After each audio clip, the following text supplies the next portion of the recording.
Ada orang-orang yang tak dapat kita balas budi baiknya. Kita tumpang 9 bulan 10 hari, bukan kamarnya, bukan rumahnya, perutnya, rahimnya, badannya, meregang nyawa dia mengeluarkan kita ke atas dunia. Pagi ini bahkan mulai malam tadi terbayang wajahnya di pelupuk mata.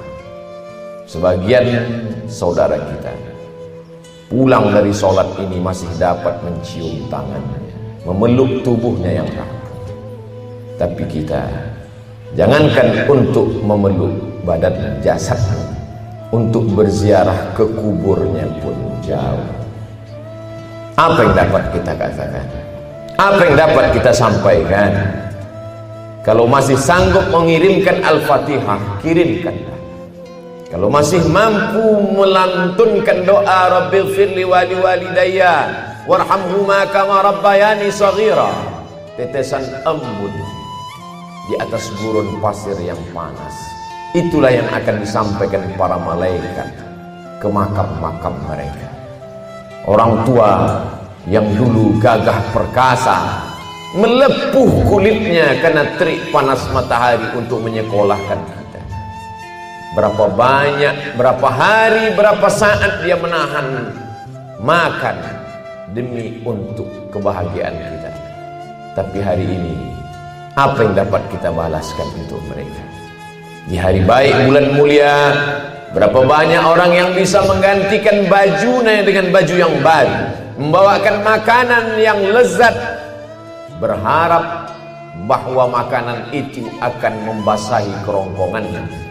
Tapi kita yang tak dapat membalas, kita dapat berkirim sedekah. Saat yang begitu sayang kepada ibunya datang bertanya kepada Nabi SAW, "Ya Rasulullah, ummi matat, ibuku sudah meninggal dunia ya Rasulullah. Afa atasaddaqu anha? Kalau aku bersedekah, apakah sampai pahalanya untuk dia? Apakah sedekahku itu hanya untuk aku saja? Apakah yang mendapatkan pahalanya cuma aku ya Rasulullah?" Apa jawab baginda? Tasaddaq, bersedekahlah saat pahalanya sampai. Oleh sebab itu, yang berkurban untuk orang tuanya, maka pahalanya sampai. Dia mendapatkannya, orang tuanya pun juga mendapatkan aliran pahala untuknya. Lalu kemudian saat bertanya, ayu sadaqatu afdal, apa sedekah yang paling afdal ya Rasulullah? Nabi menjawab, saqyul ma, memberikan air minum. Jazirah Arab, gurun pasir kering kerontang, panas terik. Apa yang bisa meringankan beban orang lain? Membuatkan sumur bor, menyiapkan air minum, maka buatlah itu. Negeri gemah ripah Allah jenami, tongkat dan batu jadi tanaman, untayan zamrud katulistiwa subur, air melimpah ruah. Tapi masih ada anak-anak yatim yang belum bisa bersekolah, bayarkan. Ada masjid yang masih perlu bangunan, sambungkan. Ada tanah kosong yang perlu diwakafkan sehingga bisa mendirikan hotel. Kenapa mesti hotel? Bicara tanah wakaf hilang, tak bermakna, hanya sebagai tempat perkuburan. Berhenti, stop. Tidak, ternyata di atasnya dibangun hotel, dibangun ruko. Hasilnya disalurkan untuk fakir miskin dan duafa. Dengan niat ayah dan ibu, mengalirlah pahalanya sampai ke makam mereka. Hari ini kita berkumpul, hari ini kita berzikir, hari ini kita bertakbir mengagungkan asma Allah. Allahu Akbar, Allahu Akbar, Allahu Akbar, la ilaha illallah, wallahu Akbar. Hanya takbir itu saja yang dapat mengusir risau hati gundah gulana. Hanya takbir itu saja yang dapat menghilangkan kesedihan. Hanya takbir itu saja yang dapat menguatkan jiwa. Sesungguhnya di balik tubuh yang gagah perkasa itu rapuh, sedih. Apa yang bisa menghilangkan kesedihan? Dirimu merasa kecil, dirimu merasa tak bermakna, maka agungkan Allah dengan melafazkan Allahu Akbar. Datang risaumu, usir dengan Allahu Akbar. Datang sedihmu, halau dengan Allahu Akbar. Saat itu kita sedang mengagungkan Allah. Kita sedang bernaung di bawah bayang-bayang keagungan kemuliaan. La ilaha illallah wallahu akbar walillahil hamd. Hari ini kita masih bisa berkirim doa pada orang tua. Hari ini kita masih mengenang ayah dan bunda.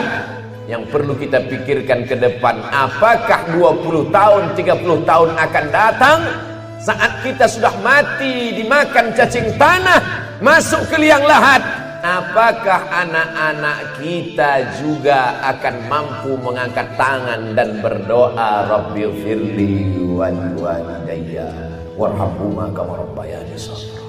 Apakah anak-anak kita nanti akan datang ke pengurus masjid berkata, ini kurban untuk saya, ini kurban untuk istri saya, ini kurban untuk anak saya, dan ini kurban untuk almarhum ayah dan almarhum ibu saya?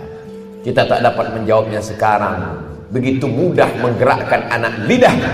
Dia mungkin akan menjadi orang kaya, dia mungkin akan menjadi pejabat yang punya kuasa. Cita-cita orang tua sudah terlaksana, tapi apakah dia akan mengenang kita? Tak ada jaminan. Kalau tidak, kita tanamkan pendidikan agama. Berkurban adalah pesan dari kehidupan Nabi Ibrahim alaihissalam. Tapi jangan lupa, berbakti kepada orang tua bagian dari ajaran yang dibawa oleh Nabi Ibrahim alaihissalam. Apa kata ayahnya? Ayahnya bukanlah ayah yang biasa, tapi ayah yang luar biasa. Bukan sekedar penyembah berhala. Azar, ayah Nabi Ibrahim, pembuat berhala, pencetak berhala, penyembah berhala. Ketika Nabi Ibrahim mengajaknya untuk menyembah Allah, apa jawabnya? La in lam tantahi, kalau kau tak berhenti mendakwahi saya, kalau kau tidak berhenti menceramahi saya, kalau kau tidak berhenti untuk memberikan hidayah, kalau kau tidak berhenti untuk mengajak aku, la arjumannaka, aku lempar engkau dengan batu, wahjurni maliya, tinggalkan aku untuk waktu yang lama, pergilah engkau wahai Ibrahim. Kasar kata-katanya. Apakah Ibrahim mencaci maki sumpah serapah? Apakah Ibrahim melawan? Dengan kelembutan Sayyidina Ibrahim alaihissalam berkata, Sa'astaghfiru laka Rabbi, aku akan memohonkan ampun kepada Allah untukmu wahai ayahku. Aku tetap akan memintakan ampunan Allah walaupun kau kasar kepada aku, walaupun kau penyembah berhala. Sa'astaghfiru laka Rabbi, aku tetap akan memohonkan ampun kepada Allah untukmu. Apa balasan Allah untuk Ibrahim alaihissalam? Begitulah Allah. Allah tak pernah membalas satu. Allah tak pernah membalas satu perbuatan kita dibalas satu. Tidak. Karena sifat Allah, wa ahsin kama ahsanallahu ilaik. Apa dibalas Allah untuk Ibrahim? Kalau Ibrahim berbakti kepada ayahnya satu, maka Allah balas untuk Ibrahim dua. Diberilah dia Ismail, diberilah dia Ishak. Dan kedua anak-anak itu anak-anak yang berbakti, bukan sekedar saleh, tapi menjadi nabi. Dua-duanya menjadi besar dalam sejarah. Oleh sebab itu, mungkin ada di antara kita yang kurang beruntung, dicampakkan, dibuang, tidak dipedulikan, marah. Biarlah itu menjadi urusan orang tua kita. Jangan kita urus antara dia dengan Allah Subhanahu wa ta'ala. Karena andai kita gendong dia dari tempat kita duduk hari ini, kita bawa ke tanah suci Makkah Al-Mukarramah, kita gendong dalam keadaan tawaf, sa'i dan umrah, kembali lagi ke tempat kita, belum dapat menebus satu tetes darahnya saat melahirkan kita, belum dapat menebus susah hatinya, tidak dapat makan minumnya, muntahnya, panas dingin tubuhnya saat kita berada di dalam rahimnya. Andai dia salah, biarlah kesalahan itu antara dia dengan Allah saja. Tak perlu kita menjadi hakim yang merasa lebih berkuasa daripada Allah Subhanahu wa ta'ala. Oleh sebab itu, apa kata Allah dalam Al-Quran? Wa qadha rabbuka alla ta'budu illa iyyah. Allah mewajibkan supaya engkau beribadah kepada Allah. Setelah Allah langsung kepada orang tua. Wa bil walidaini ihsana, berbaktilah kepada orang tua. Daun-daun yang hijau hari ini akan layu dan mati. Mana penggantinya? ada tunas-tunas baru hijau muda.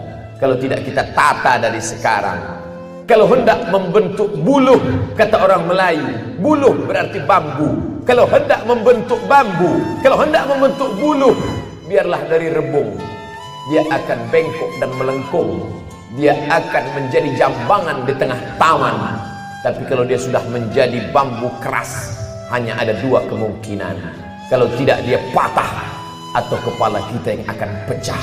Oleh sebab itu sebelum dia hancur, mari kita didik, mari kita bentuk. Hari ini kita bawa anak-anak sholat berjamaah. Hari ini kita bawa mereka menghadap Allah. Muru auladakum bis salah. Suruh mereka melaksanakan sholat. Wahum abna'u sab'a sinin. Ketika mereka berumur 7 tahun.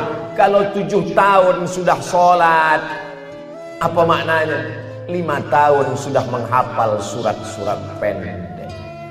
4 tahun sudah mulai membuka Iqra. 7 tahun dia sudah hafal Iftitah. Sudah melekat di kepalanya Al-Fatihah. Dan sampai pada puncaknya selesai sholat, dia pandai pula bertasbih, bertahmid, bertakbir. Dan dia akan mendoakan kita, akan mengirimkan bacaan Al-Quran. Dan saat dia berjaya, berhasil dalam hidupnya, dia punya uang, dia tidak hanya memikirkan rumah yang besar, dia tidak hanya memikirkan kendaraan yang mewah, tapi dia pikirkan gelapnya kuburan kita, dia pikirkan sempitnya alam barzakh kita. Dia akan berdoa, lapangkan kuburan orang tua. Allahumma ja'al qabrahu raudatan min riyadil jinan. Jadikan kuburnya salah satu dari taman-taman surgamu. La taj'al qabrahu hufratan min hufarin niran. Jangan jadikan kuburnya salah satu dari lubang neraka, ya Allah. Dapatkah kita mencetak generasi seperti itu di masa akan datang? Jawabannya ada pada apa yang kita tanam hari ini. Padi ditanam, belum tentu tumbuh rumput. Apatah lagi rumput itu betul yang kita tanam, tak akan pernah tumbuh padi. Oleh sebab itu, sedangkan baik pun kita buat, kita daftarkan pun mereka ke pondok pesantren, mungkin dia akan lari. Kita masukkan dia ke pondok tahfiz Al-Quran mengaji, mungkin dia akan melawan. Sabarlah, karena sesungguhnya itulah investasi jangka panjang. Yang sudah mendidik anak-anak pendidikan agama, alhamdulillah. Tapi yang masih belum, ma ta'buduna min ba'di, kata Yaqub alaihi salam. Hai anak-anakku, ma ta'buduna min ba'di, sesudah aku mati nanti kalian akan menyembah apa? Internet, televisi, game online, PlayStation, judi online. Tidak ada di zaman kita. Ini akan menjadi senjata luar biasa. Berapa banyak orang tahu pengajian dari internet, betul, tapi dia pisau bermata dua. Berapa banyak yang rusak isi kepalanya. Kita sangka memberikan gadget itu sayang, ternyata kita sudah memberikan pisau yang mencabik-cabik, merobek urat nadinya. Dia tidak mati, dia tetap hidup, tapi jiwanya mati. Dia hanyalah jasad yang berjalan. Tak lagi ada sopan santun tata krama, tak lagi ada cium tangan, peluk dan tetesan air mata. Kenapa? Karena hati sudah menjadi keras. Ada yang bisa menghitung berapa hembusan nafas paru-paru. Ada yang bisa menghitung berapa nikmat besar karunia Allah. La in syakartum, kalau kau syukuri nikmat ini, la azidannakum, akan kutambah, kata Allah. Wala in kafartum, tapi kalau kau kufur, kufur berarti tutup. Tak kau nampakkan nikmat ini, seolah-olah tak pernah ada nikmat sehat, seolah-olah tak pernah ada nikmat jabatan, seolah-olah tak pernah ada nikmat ilmu pengetahuan. Seakan-akan kau hidup dibesarkan angin, seakan-akan kau ada di atas dunia tanpa kuasa Allah. Saat itulah azab sebenarnya sudah turun. Nikmat berkurban, kurban perasaan, kurban uang belanja, kurban bagian dari kekuasaan, kurban dari ilmu pengetahuan. Hari ini kita dituntut, carilah rezeki sejauh mata memandang. Tapi ingat, semua akan tinggal. Tatsba'ul mayyita salasun, yang mengiring mayat ada 3. Ahluhu, anak, menantu, kawan, sahabat, teman sekantor, handai tolan. Mereka ramai berbondong-bondong mengiring ke pemakaman. Maluhu harta, mobilmu yang mewah megah ikut mengiring, hanya sampai ke pelataran parkir. Yarji usnani, yang dua itu akan pulang ke rumah. Anak istrimu kembali ke rumah, mereka menghitung-hitung harta warisan. Sahabat tetangga akan pulang ke rumah, 2-3 hari mereka pun akan melupakan. Wa yabaqa wahidun, yang kekal hanya satu. Kalau pernah bangun di tengah malam, usolli sunnatat tahajud raka'ataini lillahi ta'ala. Kalau pernah menyempatkan waktu usolli sunnatat duha raka'ataini lillahi ta'ala. Kalau pernah di awal bulan pergi ke panti asuhan mengusap kepala anak yatim. Kalau sempat pernah melangkahkan kaki sholat berjamaah. Kalau sempat meluangkan waktu qabliyah dan ba'diyah. Hanya itulah yang akan dapat menolong di hadapan Allah Subhanahu wa ta'ala. Seorang ulama sufi, sufi diambil dari kata safa, suci hati dari sifat takabur, angkuh, sombong, dunia, berjumpa dengan seorang ulama yang punya banyak jamaah, ribuan ratusan orang datang mengiringinya, masyhur, hebat, terkenal, mati. Akhirnya semua mati. Kullu nafsin dha'iqatul maut. Ulama sufi bertanya, wahai ulama masyhur, ya, apa yang kau dapat dari kemasyhuran, kepopuleranmu itu? Apa yang dilakukan Allah kepada engkau sekarang? Dia ambil debu, dia letakkan di tapak tangan, dia hembus dengan nafas terput. Begitulah kemasyhuran itu hilang tak bermanfaat. Lalu apa yang dapat menolongmu di alam barzakh? Apa yang dapat membelamu di hadapan Allah? Saat 2 rakaat di tengah malam aku sempatkan. Saat aku sempatkan membaca bagian dari ayat-ayat Al-Quran. Saat aku sempat memetik tasbih subhanallah, alhamdulillah, subhanallah wa bihamdihi, subhanallahil azim. Itulah yang dapat menolong di hadapan Allah Subhanahu wa ta'ala. Jabatan tinggal, kemasyhuran tak berkesan. Yang dapat menolong di hadapan Allah illalladzina amanu, kecuali iman, wa amilus salihat, dan amal-amal saleh. Faman kana yarju liqa'a rabbih, siapa yang ingin berharap berjumpa dengan Allah, falyamal amalan salihah. Allah tak minta banyak, hanya 2 saja. Falyamal amalan salihah, amal saleh, wala yusyrik bi'ibadati rabbih ahada, tidak mempersekutukan Allah.